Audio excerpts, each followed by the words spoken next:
Voici, oh, qu'il est doux, qu'il est agréable pour des frères de demeurer ensemble. Par quel verset commencer cette semaine de méditation sur l'unité que ce verset 1 du psaume 133? Il nous invite à contempler la beauté et la douceur aussi de l'unité parmi l'Église, entre des frères et des sœurs en Christ. Et ce verset exprime une vérité profonde. L'unité au sein de la communauté chrétienne est non seulement agréable, mais elle est aussi précieuse et bienfaisante pour l'Église et pour chacun de ses membres. Oui, c'est vrai, même si c'est compliqué, l'unité est une source de joie. Quand nous sommes ensemble, réunis, dans la paix, en prière ou en louant d'une seule voix notre Seigneur, ce tableau, très très simple et pourtant puissant, il reflète la joie qui est la nôtre, de pouvoir célébrer notre Seigneur tous ensemble. L'unité dans l'Église nous permet de vivre des moments de paix et de bonheur et de goûter à l'harmonie céleste déjà ici-bas sur cette terre.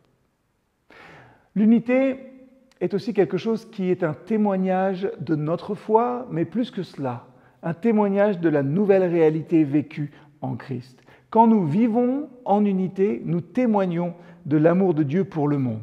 Jésus a prié, et nous le verrons un peu plus tard, que nous soyons un pour que le monde croie en lui. Il y a une vraie réalité, une vraie responsabilité dans notre unité.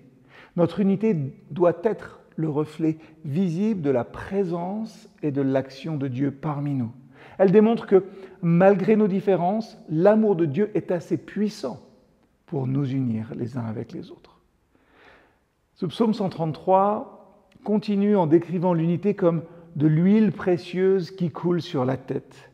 C'est le symbole, c'est vrai, de l'onction et de la bénédiction divine. Et cette image, elle évoque la richesse et l'abondance de la grâce de Dieu qui se déverse sur ceux et celles qui vivent en harmonie. Oui, ne l'oublions pas.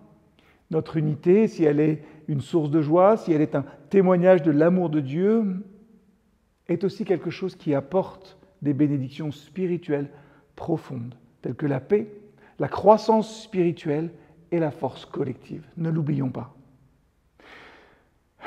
J'ai dit tout ça et vous vous dites, Jérémie, le tableau est très idyllique. Et c'est vrai, il est important de reconnaître que l'unité n'est pas toujours facile à maintenir. Des désaccords, des conflits peuvent surgir, mais c'est dans ces moments-là que la grâce de Dieu nous appelle à faire preuve de patience, de pardon et d'amour.